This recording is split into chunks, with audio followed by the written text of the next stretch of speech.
हमारे लिए शहादत जिंदगी से ज्यादा कीमती है। चाहे किसी ने नीली, सफेद या खाकी वर्दी पहनी हो, शहादत हमारे लिए एहसास है। पाकिस्तानी कौम ना पहले झुकी थी और ना अब झुकेगी।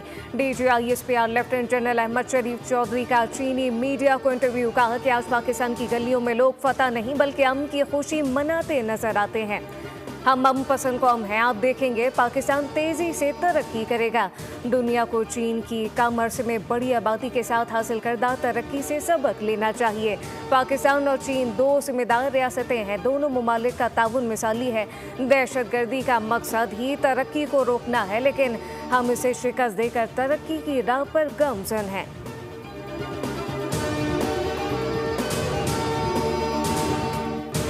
वज़ीर आज़म शहबाज शरीफ ने वफाकी काबीना का इजलास तलब कर लिया। इजलास आज से पहर 3 बजे वज़ीर आज़म हाउस में होगा। मार्का हक में पाकिस्तान की फतह पर मुसल्लह अफवाज को खराज तहसीन पेश किया जाएगा। मुल्क की मजमूई मौशी, सियासी और सिक्योरिटी सूरत हाल का जायजा लिया जाएगा।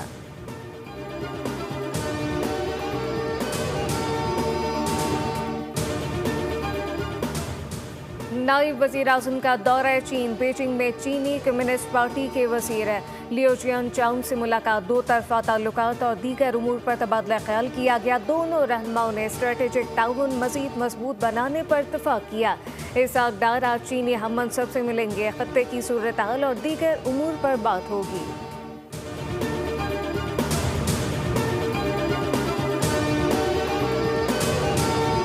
भारतीय फौज हमारी बर्री और फिजाई अफवाज से पिटाई देखकर हमारी बहरी फौज से लड़ने को तैयार ही ना हुई, वरना पाकिस्तान ने भी एक बार फिर ऑपरेशन दवारका की याद ताज़ा कर देती। पाक बहरिया भारत के लिए मुकम्मल तैयार थी। राफेल का अंजाम देखकर भारतीय बेड़ा विक्रांत भी मैदान छोड़कर भाग निकला। वज़ीर आज़म शहबाज शरीफ का पाकिस्तान नेवी डॉकयार्ड में अफसरान और जवानों से खिताब। कहा कि कशीदगी के दौरान हमारी बंदरगाहें मुकम्मल फाल रहीं, जबकि भारत के मगरबी साहिल पर तिजारती सरगर्मियां बंद पड़ गईं। वज़ीर आज़म ने चीन, अमरीका, तुर्की, सऊदी अरब, UAE, कतर और आज़रबाईजान का शुक्रिया अदा किया। ISPR के मुताबिक वज़ीर आज़म के दौरे का मकसद बुनियानुल मरसूस में पाक बहरिया के कलीदी किरदार को खराज तहसीन पेश करना था। वज़ीर आज़म की आमद पर naval chief admiral Naveed Ashraf ने इस्तकबाल किया। Army chief general Asim Munir और air chief marshal Zaheer Ahmed Babar Sidhu भी मौजूद थे।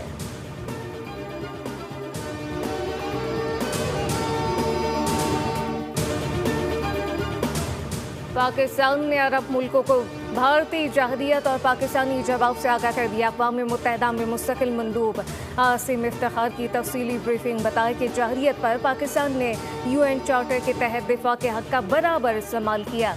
सिंतास माहदे की एक तरफा मुअत्तली UN चार्टर की संगीन खिलाफ वर्जी है। मसला कश्मीर के हल के बगैर पायदार अमन कायम नहीं हो सकता।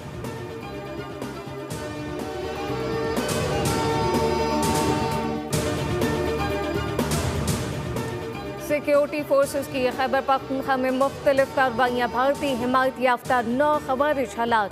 लकी मरवत में इंटेलिजेंस बेस ऑपरेशन में 5, बनू में 2, शुमाली वजीरिस्तान के इलाके मीर अली में 2 खवारिज मारे गए। मीर अली मुकाबले में 2 जवान फरहाद अली तोरी और साबिर आफरीदी शहीद हो गए। ISPR के मुताबिक सिक्योरिटी फोर्सेस ने बलूचिस्तान में 2 मुख्तलिफ कार्रवाइयाँ की, जिसमें भारतीय प्रॉक्सी कलदम BLA के 3 दहशतगर्द हलाक हुए।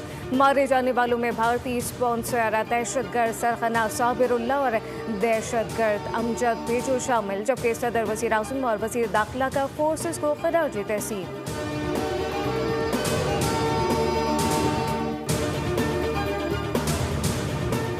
पाकिस्तान और IMF के दरमियान नए बजट पर मुज़ाकरात। हुकूमत की नॉन फाइलर के गिर्द घेरा तंग करने की यकीन दहानी। नॉन फाइलर के लिए गाड़ियाँ और जायदाद की खरीदारी पर पाबंदी होगी।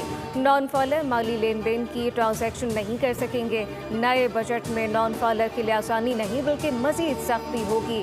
गैर रजिस्टर्ड दुकानदारों पर विद होल्डिंग टैक्स बढ़ाने के लिए मुस्बत नताइज मिले।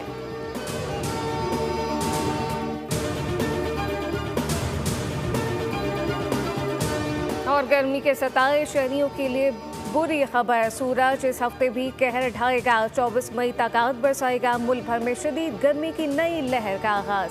महकमा मौसमियात ने हीट वेव अलर्ट जारी कर दिया। दर्जा हरारत मामूल से 4 से 6 डिग्री सेंटीग्रेड तक ज्यादा रहने की तवक्को। जनूबी पंजाब, सिंध और बलूचिस्तान के वसी इलाके शदीद गर्मी की लपेट में। मरी गलियात और गिरदोनवा में गरज चमक के साथ बारिश का इम्कान।